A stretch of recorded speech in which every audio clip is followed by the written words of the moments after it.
ಸ್ವಲ್ಪ ಹಿಂದೆ ಹೋಗಿ ರೆಡಿನಾ? ಹಾ ಸರ್. 7ನೇ ತಾರೀಕು ಮೈಸೂರಿನಲ್ಲಿ ಪ್ರಾರಂಭ ಆಗಿರ್ತಕ್ಕಂಥ ನಮ್ಮ ಜನಾಕ್ರೋಶ ಯಾತ್ರೆ ಮೈಸೂರು, ಮಂಡ್ಯ, ಹಾಸನ, ಮಂಗಳೂರು, ಉಡುಪಿ, ಚಿಕ್ಕಮಗಳೂರು, ಕೊಡಗು, ಅದೇ ರೀತಿ ನೆನ್ನೆ ದಿನ ಉತ್ತರ ಕನ್ನಡ, ಯಲ್ಲಾಪುರದಲ್ಲಿ ನಮ್ಮ ಜನಾಕ್ರೋಶ ಯಾತ್ರೆ ಬಹಳ ಯಶಸ್ವಿಯಾಗಿ ನಡ್ಕೊಂಡು ಬಂದಿದೆ.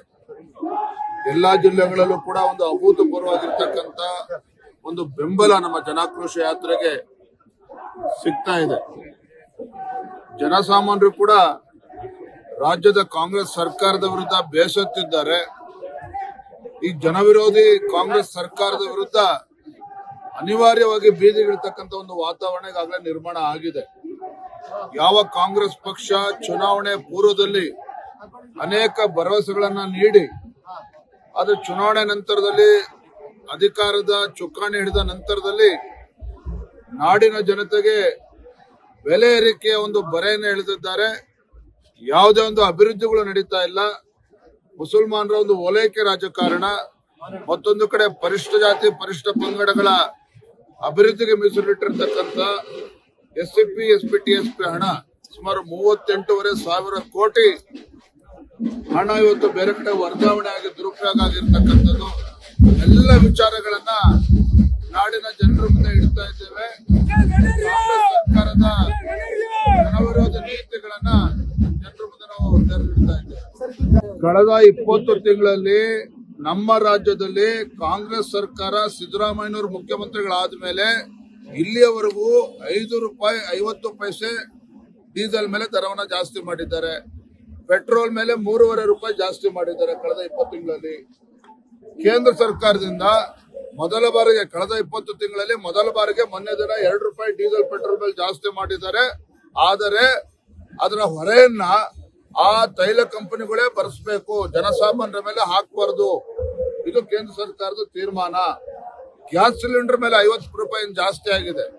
ತಮಗೆ ಗೊತ್ತಿದೆ, 2023 ಮಾರ್ಚ್ ಅಲ್ಲಿ ಒಂದು ಗ್ಯಾಸ್ ಸಿಲಿಂಡರ್ ರೇಟು ₹1,107 ಇತ್ತು.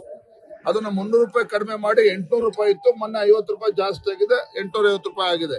ಇವತ್ತು ಉಜ್ವಲ ಯೋಜನೆ ಕೊಟ್ಟಿರ್ತಕ್ಕಂಥದ್ದು ಯಾರು? ಸೋನಿಯಾ ಗಾಂಧಿ, ರಾಹುಲ್ ಗಾಂಧಿ ಕೊಟ್ರ?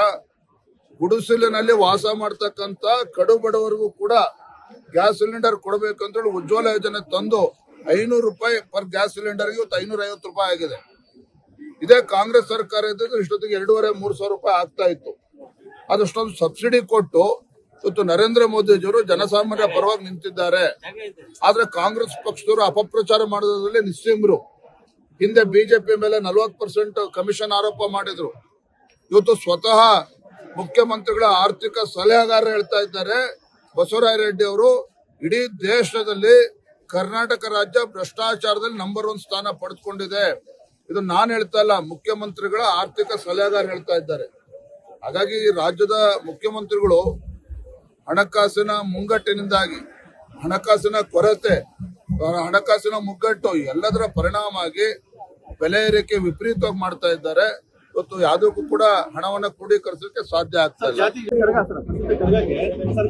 ಹಣ ಇಲ್ಲ ರೀ, ಹಣ ಎಲ್ಲಿಂದ ಕೊಡ್ತಾರೆ ಸಿದ್ದರಾಮಯ್ಯ? ಹಣ ಇಲ್ಲ.